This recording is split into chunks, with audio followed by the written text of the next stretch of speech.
بچه ها خوبه علی نه درست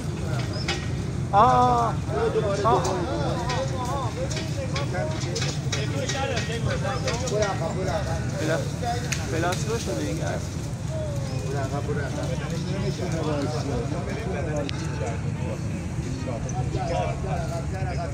برو عقب قشنگ برو عقب که نخوره رو بالا من آقا داره طلب گیر کرده نه بابا خوبه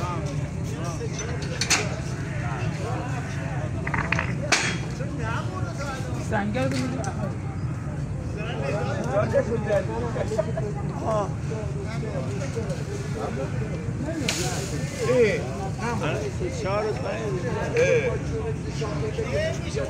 پایین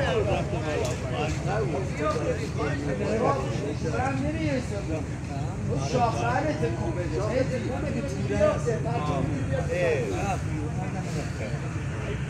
نه توره مقدار بالا ها رو نگاه کن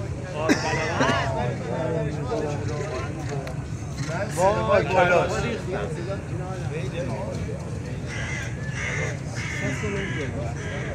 این کلاقی که نزدیک باشه میترسی میاد پایین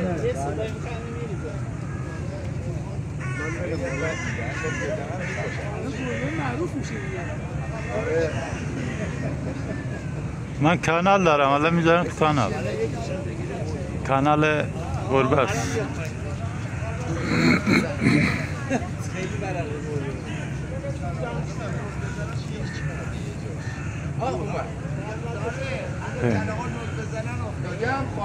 یه حمله بکنم بهشون خودش میترسه میاد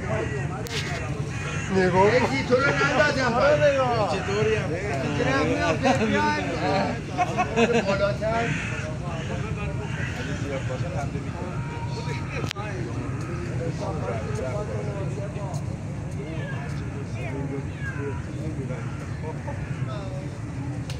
نرو دیگه بالا نرو مهدی اون شاخه نازکه آره آقا جون نرو آفرین مهدی